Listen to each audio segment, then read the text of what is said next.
What do the very rich want to achieve with all their money, and how far do they succeed?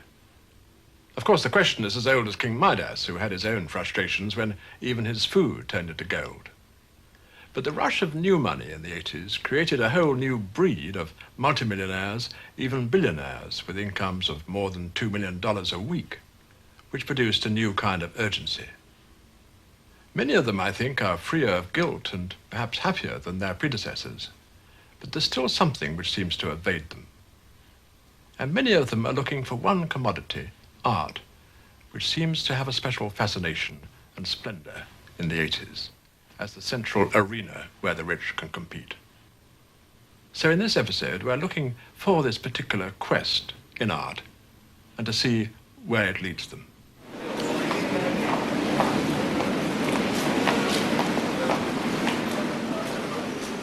Här i New York på en mottagning och förhandsvisning på Christies auktionsfirma kan man få se hur pengar letar efter någon sorts självförverkligande. Folk kommer hit av många olika skäl. De kanske kommer bara för att titta eller bli betittade. De kanske kommer bara för festens skull. Och ibland kanske de till och med tittar på tavlan. Vid den här mottagningen är de speciellt intresserade av ett porträtt av den florentinske målaren Pontormo. Den här tavlan är inte bara målad av en gammal mästare. Den är ett porträtt av en av släkten Medici. Familjen som under det senaste seklet varit en sorts modell för de väldigt rika. Släkten Medici kombinerade nämligen stora rikedomar och maktresurser med att anlita stora målare. Och det har gett dem en ärofull odödlighet. Alla vill veta hur mycket den kommer att kosta. Art has suddenly arrived because decades of art books, art schools, university, college, it's museums, building, refurbishing, becoming known. I think all of these contribute to the realization suddenly that art is sexy. Art is money sexy. Art is money sexy, social climbing, fantastic. So they go to it. Like sunflowers to the sun, dumbly, but there it is, by now instinct. It's a rather sorry thing. It's like Dickens. It's the one of the really disgusting sides of contemporary laissez-faire capitalist society.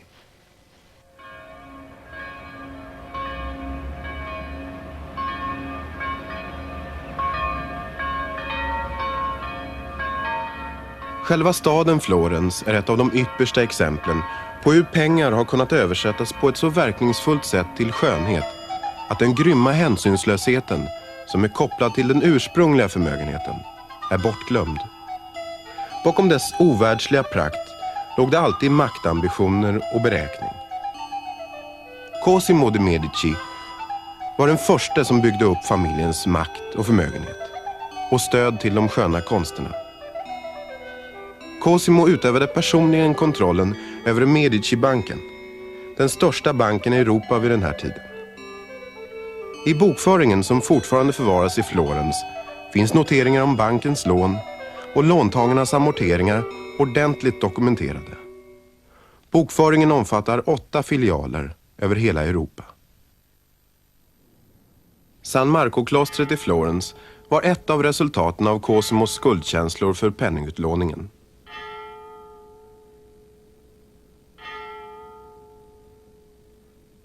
En samtida beskrev hur Cosimo hade en del pengar som han inte hade kommit över på riktigt hederlig väg. När han ville göra sig av med bördan på sina axlar samrådde han med påven. I det läget lär påven ha sagt till honom att bekosta byggnationer för 10 000 floriner. Och Cosimo gav Michelozzo i uppdrag att återuppbygga San Marco-klostret. Och det var där som Cosimo själv bad sina böner i sin privata munkcell. Dekorerad av Fra Angelico med en bild av Sankt Cosmas, ett av familjen Medicis skyddshelgon.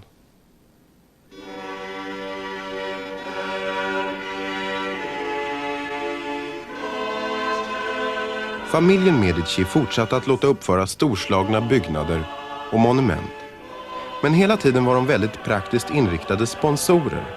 Nästan som de moderna storföretagen. De ville att deras generositet skulle bli uppmärksammad. Cosimos son Piero gav Michelozzo i uppdrag att rita det här väldekorerade tabernaklet i kyrkan Santissima Annunziata i Florens. Men inuti tabernaklet fanns en inskription som dokumenterade exakt hur mycket Medicis hade satsat i pengar. Bilden av de väldigt rika är inte alltid så glamorös. Oljemiljardären Paul Getty ansågs ofta vara världens rikaste man tills han dog 1976. Han betraktade sig utan tvekan som en traditionsbärare efter Medici. Men han blev legendarisk för sin snålhet.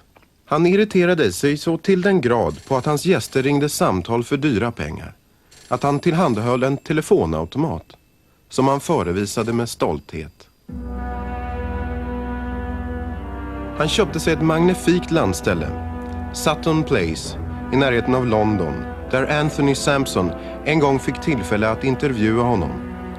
Med bister min förevisade han en del av de gamla mästarna som hängde i stora, kylslagna salar. Han var engagerad i att samla tavlor, men han hade mycket svårt att tala om en målning utan att berätta exakt hur mycket dess penningvärde hade ökat.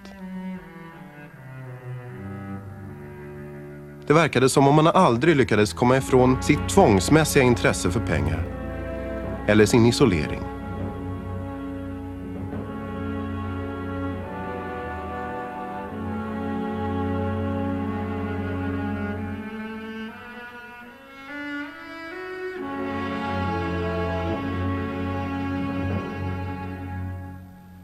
På en av de dyraste tomterna vid Stilla havet, i Malibu utanför Los Angeles, uppförde Getty ett eget monument som skulle rymma hans samlingar och garantera honom odödlighet. Det är ett överdådigt minnesmärke. En glatt färglagd kopia av en villa i Herculanum i närheten av Pompeji.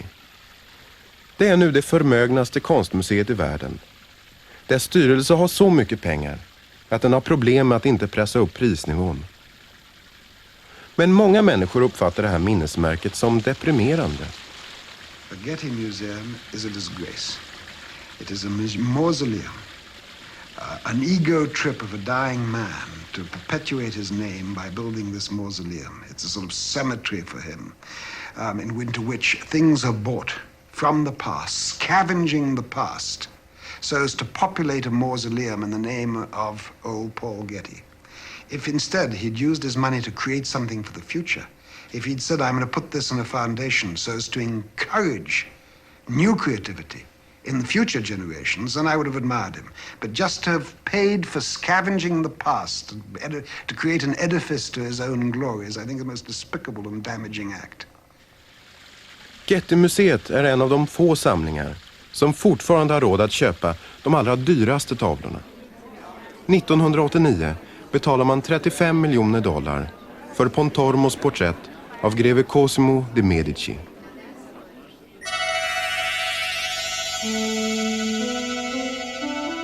Bortom de uppenbara fördelarna och njutningarna med pengar har det alltid funnits den motsatta bilden. Snålvargar som är så förhäxade av pengarna att de inte förmår skiljas från dem. Den förhatliga giribuken är en sedan länge inarbetad gestalt i litteraturen.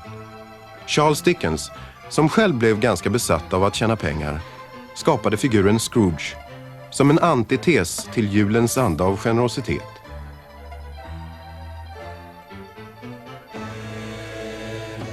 Myter och legender har ofta förknippat pengar och guld med död och undergång. De visar med förkärlek hur snålvargens penninghunger ställs mot dödskallar och skelett. Och guldet och skatterna, som i regel hittas under markytan, kopplades till mörker och smuts och död. På 1500-talet kom Peter Bruegel med sina visioner av pengar och guld som var blandade med avföring och orger. Och Hieronymus Bosch målade samma slags makabra kombination. Dagens människor gör fortfarande samma koppling när de talar om svinaktigt rika personer som kan skita pengar. Hur giltig är den här kopplingen idag? I've always been interested in what Freud said about money, that in myths and fairy tales it's always closely, intimately related to dirt.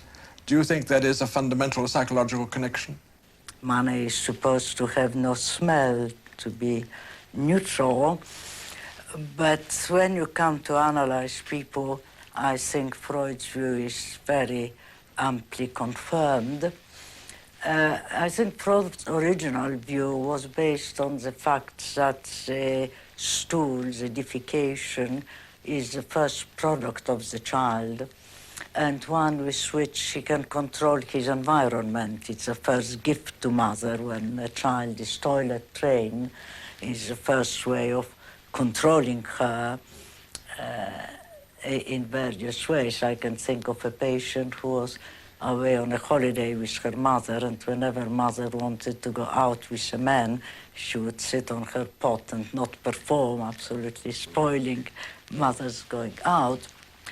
And in fact, that link is very strong because pieces like later money are connected with enormous fantasies of both power and control and the devaluation of the human relationship. Pengar har ofta framställts som en kraft som är så destruktiv att dess klimax är själva döden.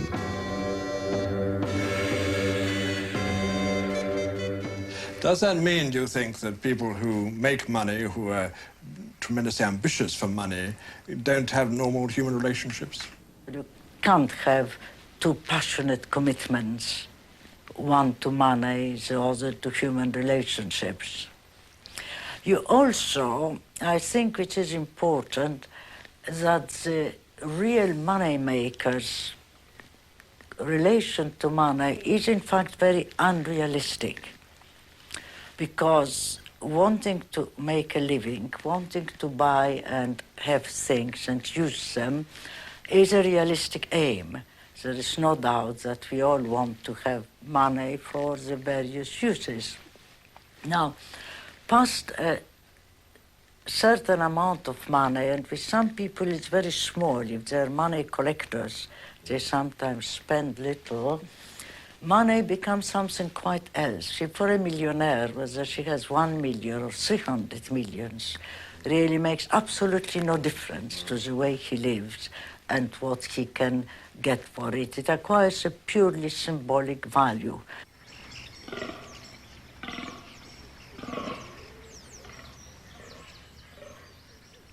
Omvandlingen av pengar till sköna ting verkade mer okomplicerad under 1700-talet, när förmögenheterna i regel byggde på stora jordegendomar. De engelska aristokraterna tog upp renässansstilen och utnyttjade den till att ge en bild av deras rikedom, makt och härlighet. Thomas Cook fick ärva en förmögenhet i Norfolk vid 10 års ålder och gjorde senare en stort upplagd resa i Italien. Han lät uppföra Hawkham Hall i palladiansk stil som tog 30 år att bygga. Det blev hans monument med följande inskription över entrén. Detta herresäte på en karg egendom planerades, planterades, byggdes, inreddes och beboddes av Thomas Cook, Earl of Leicester. The great house, with its decoration, its upkeep, its entertainment, provided jobs for hundreds of people, including servants, laborers, artisans. In terms of employment, it was like a large factory today, but much more permanent. Much of the wealth came from the land, much of it went back to the land. Money was much less mobile, and the prosperity of the owner was bound up with the life of the region. The aristocrats of the 18th century had few doubts about the benefits of big spending. They believed they had a duty to build great mansions and to extend them, to give as many jobs as possible to the people around. They competed with extravagance, with luxury, and sometimes with vices. And contemporary writers, like the economist Adam Smith, agreed that that kind of luxury was essential for the health of the economy. Det var lite grann som dagens teori om att rikedom sipprar ner. Ju rikare de rika blir, desto mer sipprar ner till de fattiga. Bakom all omåttlighet och lidlighet som konstnären Hogarth skildrade fanns den trösterika tanken att allt sammans höll ekonomin igång. Den industriella revolutionen krossade den känslan av förtröstan. Järnvägarna och telegrafledningarna gjorde både människor och pengar mycket lättrörligare. Och de drastiska omvälvningarna förändrade människans förhållande till pengar. I Amerika lockade den nya storskaliga industrin hela arméer av invandrare som ryckts upp ur sina europeiska rötter. En ny grupp finansmän som inte var låsta vid jordegendomar byggde upp förmögenheter utan tidigare motstycke och blev föremål för hätska politiska angrepp. En av de hårdast kritiserade av mångmiljonärerna var bankmannen Pierpont Morgan, som mer än någon annan stod bakom rationaliseringarna inom amerikansk industri genom sina hänsynslösa sammanslagningar av järnvägar och stålverk. Morgan hade en skräckinjagande uppsyn. Fotografen Edward Steichen, som tog den här bilden, sa att det var som att få strålkastarna från ett annalkande expresståg på sig att möta hans mörka blick. Morgan var bankman framför allt annat. Men han kom också att bli konstsamlare av stora mått och använde sin förmögenhet till att köpa upp hela konstsamlingar av europeiska aristokrater. I närheten av Grand Central i New York ligger Morgans märkliga monument, Morgan-biblioteket. En lång, låg byggnad som liknar ett renässanspalats i stilen. Morgan betraktade sig själv som en modern Medici. Morgan built his great library as a kind of shrine of Renaissance art in the middle of the commercial hubbub of Manhattan. It encouraged a sense of awe and hushed voices like a temple or a cathedral. It seemed almost irreverent to talk about money. And it was here that the great banker summoned his rivals in times of crisis to persuade them to agree to his terms.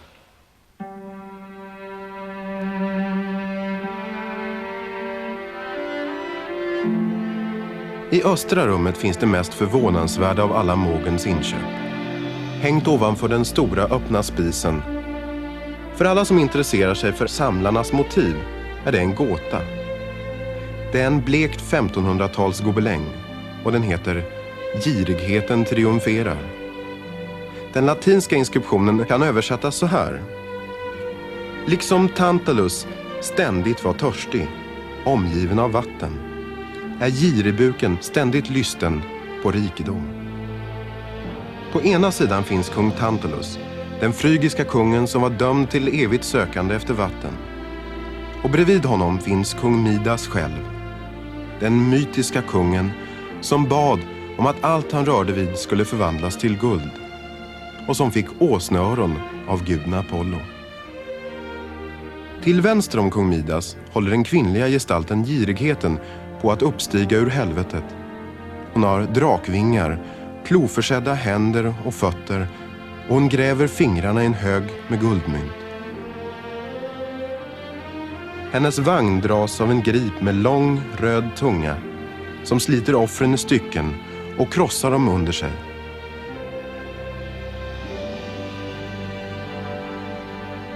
I det nedre vänstra hörnet håller en elegant köpman ett ängsligt tag om illustrerade bokblad, som om han själv var konstsamlare. Är det för att porträttera den egna besattheten av pengar som Morgan har hängt upp den här gobelängen? Som om man behövde bli påmind om den. Den verkar åtminstone visa upp honom i ett något mer självkritiskt ljus. What was Morgan really searching for as he traveled the world, buying up treasures, or sat brooding silently at his desk, playing solitaire, gazing at his paintings? Did he see his art as an extension of his power, as a kind of religion, or as a quest for peace and reconciliation? Certainly he never seemed satisfied, never lost his restlessness. Like Tantalus, or like so many rich art collectors since. But what he did provide was great satisfaction to millions of others. He gave massive gifts to the Metropolitan Museum of Art in New York, and probably more than anybody established the great American tradition of displaying great works of art to the masses.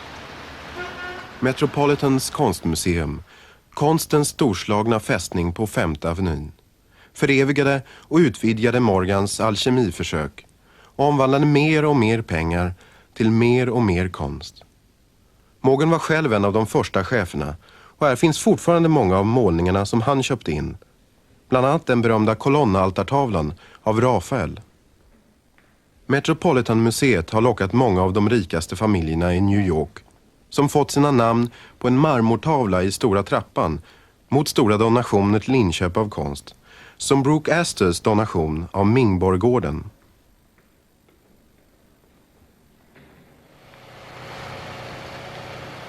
Under de senaste 2 årtiondena har Metropolitans ofantliga byggnad utvidgas ännu längre in i Central Park. Den framstår ibland som ett tempel där de stora pengarna hyllar konsten. Hur går den här förvandlingen av pengar till konst egentligen till? I found when I was running the Metropolitan that the primary thing is not the tax deduction, which is small change to some of these people, but it is the social status. It is pure social climbing. I mean, the real good type of social climbing, right up that ladder, step by step, out of some wretched place into society. Third wife, you know, the 30-year-old, beautiful, softic third wife, good tailor, fine house or 2 or 3 or 4, playing a yacht, and then art, because art is the ultimate imprimatur that you are rich, because you come into somebody's home, and if they casually surround you with Cézannes and Picassos and, I guess now Andy Warhol, you know they've got to be rich, because they're not on loan. They own them, and you can actually tally up. And people do that. They go in apartments, say 3.5 plus 7.7 plus $15 million, and that's a good start. What else do these poor people have to do? But it's always been that way. Frick, Morgan, the whole crowd of robber barons cleaned up their act through art. Robert Moses, the great park commissioner and a fellow that knew how to raise money, once advised me, never give him a cheap ticket to immortality. And that's very critical. And moreover, the people who write these enormous checks for charity to get status, they don't want to write a check for $5.95. They want to write a check for 10 million, 50 million, because it's really beneath their dignity to be asked too little. First, you'd explain the project, why it was good to do. You never did anything that wasn't within the plan that you'd laid out. Then you'd say, now look, you've reached a certain point in life. You're on this and that sort of a board and this and that sort of an organization, but your name isn't on that marble plaque coming down the great stairs in the Met. And look who's on there. And I'd read off from my memory some of the people who were there, from the founders of the city to the founders of the museum to illustrious types. I said, that's where you belong. Don't you think?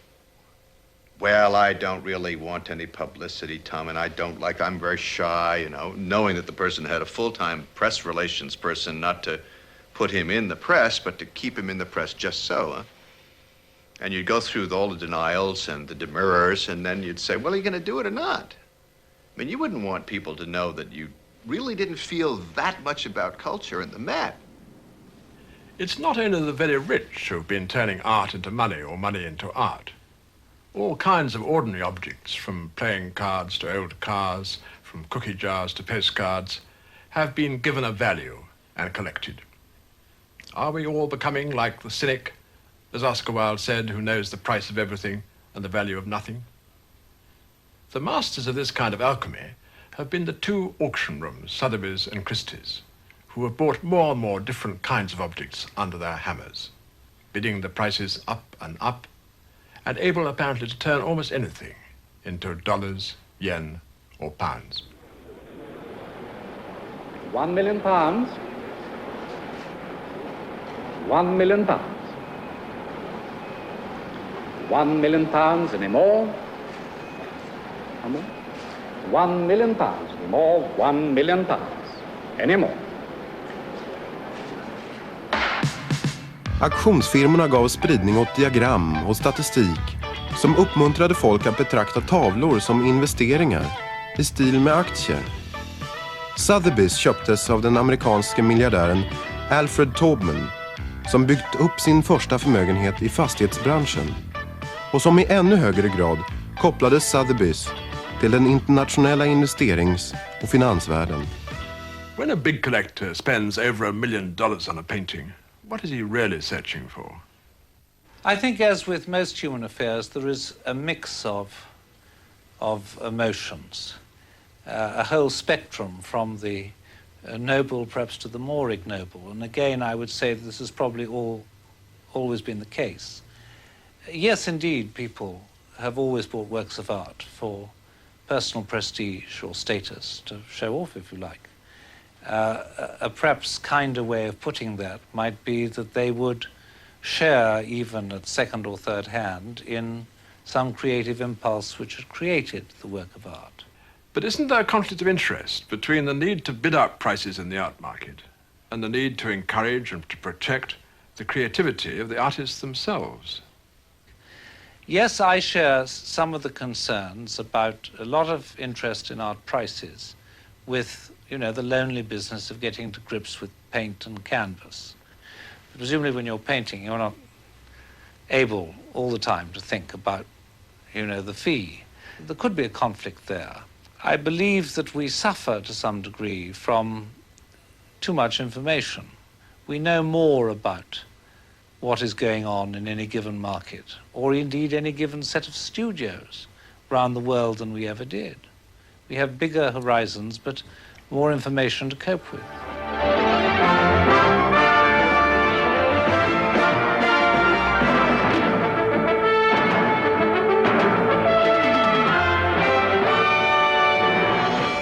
In just over an hour's time, one of the world's most famous paintings could become the world's most expensive. Sunflowers, painted by the Dutch artist Vincent van Gogh nearly 100 years ago, will go under the hammer at Christie's in London. It could fetch more than £10 million. The painting is so valuable it hangs behind steel bars. The public have only been allowed in a few at a time to admire this Van Gogh at close quarters. Christie's höll, precis som Sotheby's, på att bli en internationell marknad för omsättning av konst. De dyrare tavlorna började bli till en egen världsvaluta som var lättväxlad till dollar, pund eller yen. Och nu kom nya storspekulanter från andra sidan jordklotet. 22 million, 22.5 million, 22.5 million pounds, at 22.5 million.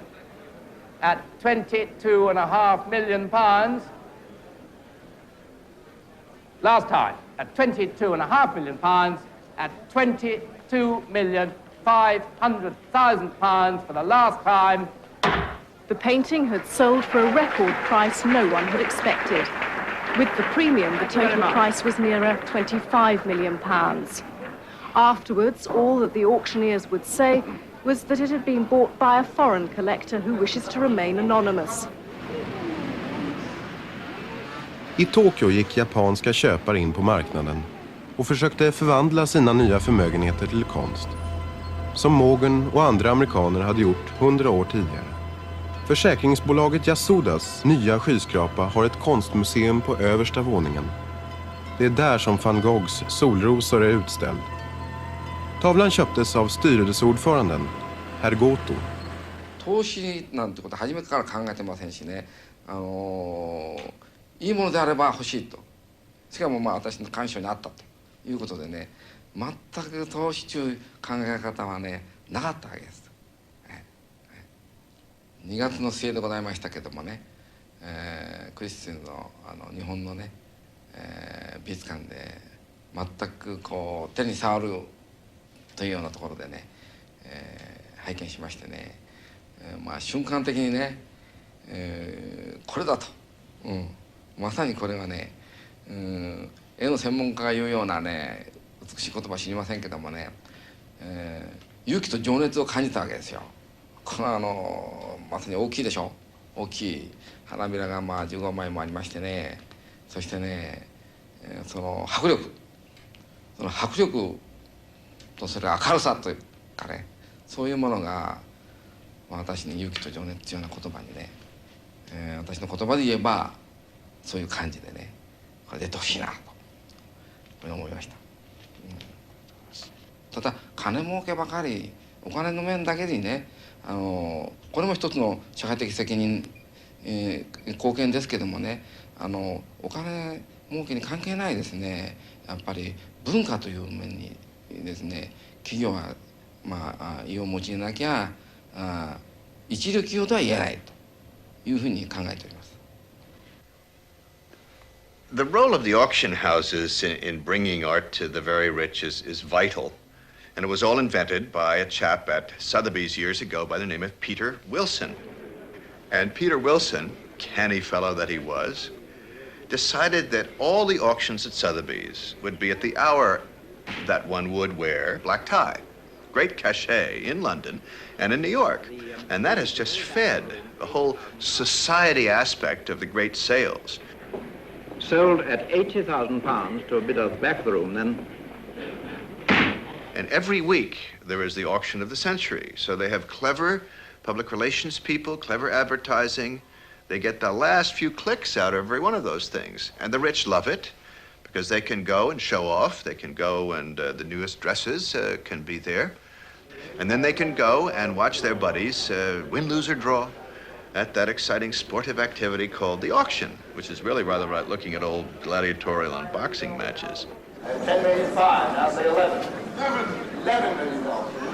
På den här auktionen av modern konst i New York såldes bland annat Jasper Johns tavla False Start.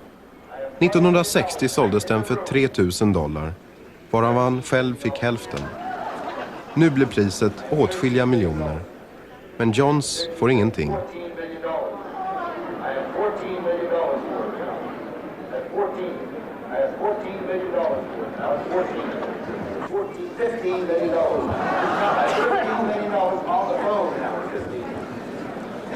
$15 million, 515, 5, down it goes then to $15,500,000. All done? All done, quickly now. $15 million. And people now stand up and cheer. They actually interrupt the sale to cheer as the price gets closer and closer to absolute blithering idiocy. And then they all rise to their feet as if in an old-time religious ceremony and howl with jubilation when something which in 100 years people say, what the heck is that all about, reaches 15, 17 million bucks.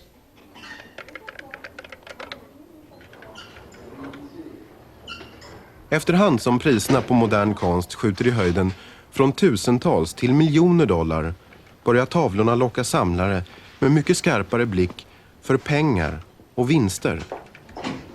The combatants in this contest, are people largely in the business world who've probably had a great measure of success in what they do. Maybe their warfare continues, but this is a new arena for action, for this kind of thing.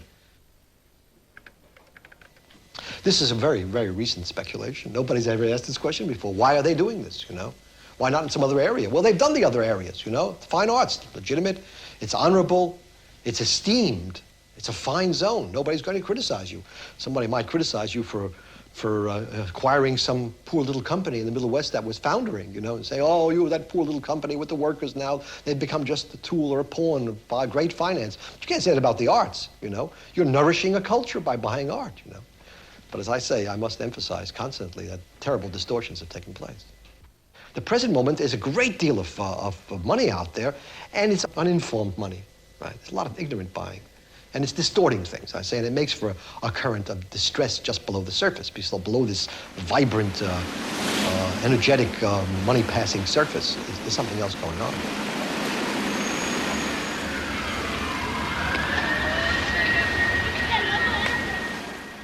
Asher Edelman är en kontroversiell förnyare inom både den nya penningvärlden och den nya konstvärlden.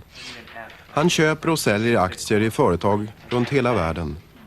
Han köper också avantgardmåleri. Och hans svartvita kontor är fullt av verk av konstnärer som Reinhardt och Basquiat.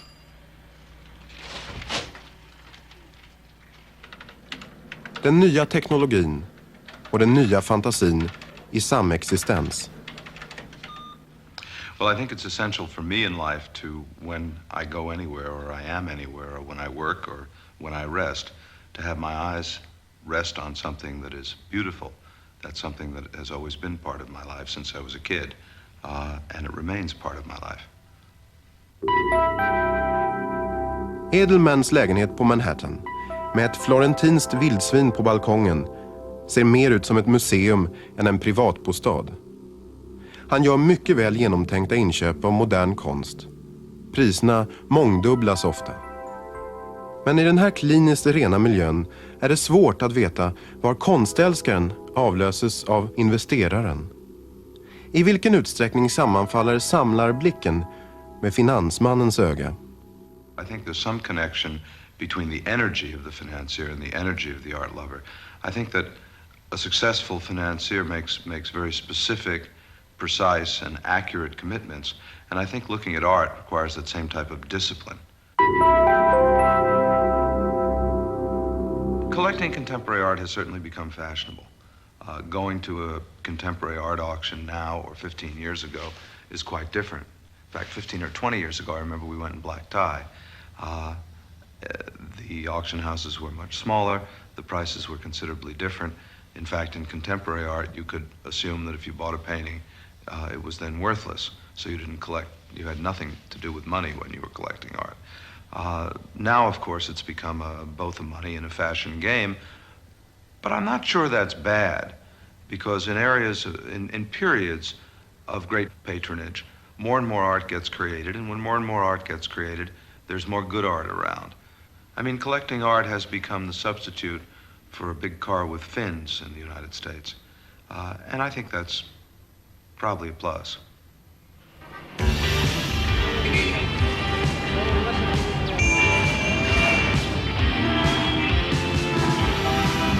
Today we're going to go to 167 Avenue A, and we're going to go to Gracie Mansion Gallery, and then we're going to go see the work of Rhonda Zwellinger. Aren't these fun? They're neat, Daddy. Yeah, they're very neat. Well, that's where we're going to go. And then we're going to go to the Ed Marin Gallery. We're going to look at some antiquities that Ed has been saving for me. So we have a big day.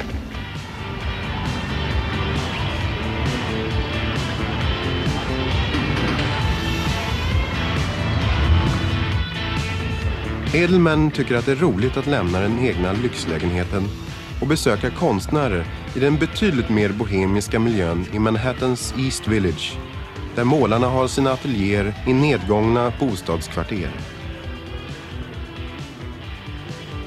Han köper konst med samma seriösa inställning som när han köper aktier. Lika inställd på att ligga ett steg före. Han har egen smak, säker och oväntad, som i fråga om den unga konstnärinnan Rhonda Zwellinger. That's great. They're beautiful. Yeah, they are beautiful on their own. This makes me crazy. She did this once before. It made me totally but I mean, crazy. it's a great way to look at this. And then you have to wait till the cat comes walking over there. Your piece is a great hit in my office. Oh, yeah? I mean, it's actually more of a hit than David's Big Nude. David Sally's Big... This is your classical series? Yes, this one is called Prolonged Nostalgia.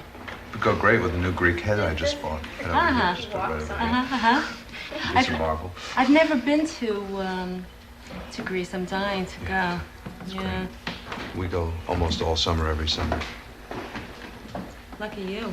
Well, we work. We look at every site. We go to all the museums. We keep reading books. We go with archaeologists to fool around. Great. You know what I like on this painting? What? Is the colors on it, and this like adds a lot to it. Oh, really? Yeah, you can see it, and it kind of looks like it's part of the picture itself. That's the idea.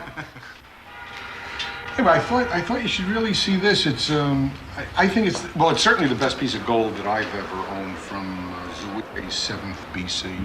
You know, I've never been a great gold fan, but this is really just spectacular. Tell me, did they cut it in a few pieces to sell it to a bunch of museums along the way? Doesn't hurt it, I'm just curious. I wouldn't be a bit surprised when they found it. I wouldn't either because it's very neat across the bottom. But in the whole realm of repoussé goldwork, that's about as fine as you will ever see. That's really extraordinary. God, the beauty of this. It's really exceptional. Say cheese. Can we do a cheese movie? All you have to do is say cheese, cheese. Några få moderna konstnärer har blivit lika fascinerade av pengar som finansmännen fascinerats av konst. Andy Warhol kallade sin ateljé fabriken, The Factory. Och hans mål var att tänja konstbegreppet till yttersta gränsen. Bland annat i sina egna okonventionella filmer. Hans inställning var att det var en konstform i sig att tjäna pengar. Han sprängde många tabugränser i fråga om sex, droger och uppförande. Och han bröt också mot tabut för konstnärer att öppet intressera sig för pengar. Under karriärens första år på 60-talet led han vid ett tillfälle av en desperat brist på inspiration. En gallerist sa till honom: "Vad är det du älskar mer än något annat?" "Pengar." "Varför målar du inte pengar då?" Alltså målade Warhol pengar och mer pengar. Det var det här som egentligen la grunden till hans framgångar inom popkonsten. Hans Brillo-kartonger, burkar med Campbell-soppor och andra massproducerade bilder kom att bli några av världens mest publicerade. Det var något av en ödets ironi att en del av de här bilderna av de vardagligaste motiven snart skulle betinga de allra högsta priserna.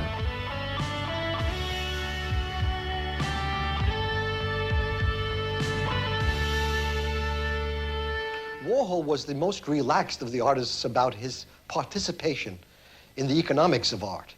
He never decried the pleasure that he felt from selling something. He said, "This is an object that I make, and I'm offering it to the world, and if they give me something that they have for what I have made, this is a wonderful thing." Warhol prided himself in the fact that he was an excellent businessman and could spot trends and carry them out to fruition for money.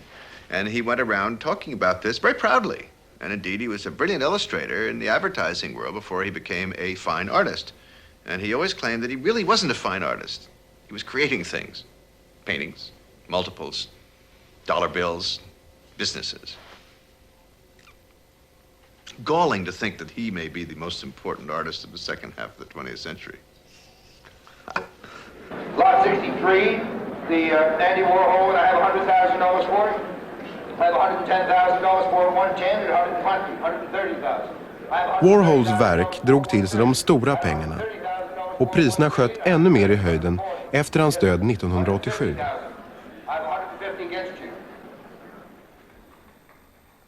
När rika samlare köper verk av politiskt radikala konstnärer kan effekten bli motsägelsefull. Den stora reklambyråmannen Charles Saatchi har byggt upp en ofantlig och kontroversiell samling. Här finns bland annat verk av Leon Golub som målar hotfulla bilder av legoknektar som verkar vara en svidande vidräkning med den moderna kapitalismen. Är Golub betänksam om vilka motiv kapitalisterna har för att köpa hans tavlor?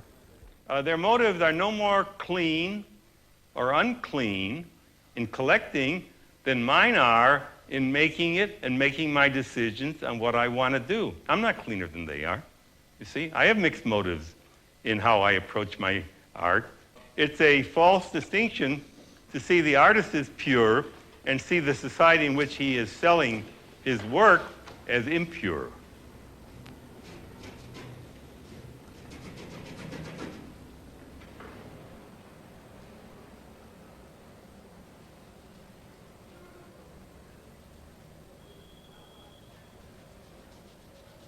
The making of art is extremely elite. The selling of it is elite. It's a highly specialized thing. It's the ultimate consumer product in our society, the ultimate one, you see. No other product can go from relative no value to millions of dollars virtually overnight.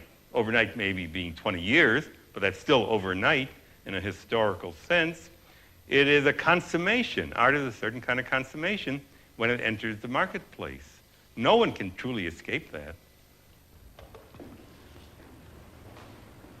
Assyrian kings, okay, Egyptian pharaohs, the popes, okay, all of these people patronized art for one reason or another. They didn't always consider it art at the time. It had something to do with maybe their sense of royal power and so on. It has this kind of history, you see, of prestige, of being controlled by the people who control the society, the world. De rika kommer alltid att vilja köpa sig odödlighet. De blickar fortfarande nostalgiskt tillbaka på den gyllene tiden då renässansen rådde. Då till och med en obetydlig medlem av familjen Medici, tredje sonen till Lorenzo den store, kunde odödliggöras i en grav av Michelangelo.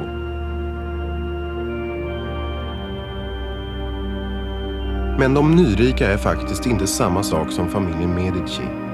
De har inte samma slags territorialmakt eller direkta överhöghet. Det finns alldeles för gott om dem. Deras pengar är mycket lättrörligare och rastlösare. De söker ständigt efter nya sätt att dra uppmärksamheten till sig. As the rich compete more and more hectically for their paintings, what are they really looking for, and what do they find? I think myself it's part of the frenzy of the 80s, when so much new money came out almost from nowhere, with no real home. The new rich are looking for recognition, for esteem, perhaps even immortality. They may genuinely want to convert money into beauty. But that's a hard conversion to make, because so often the drive to acquire the paintings is part of the original restless ambition that drove them to make money in the first place. The desire to acquire, to control, to dominate, which is not easy to satisfy. The big collectors may often give great contentment and happiness to other people, but they themselves, I think, don't often seem to acquire the kind of serenity and unity that emanates from the paintings they themselves have bought.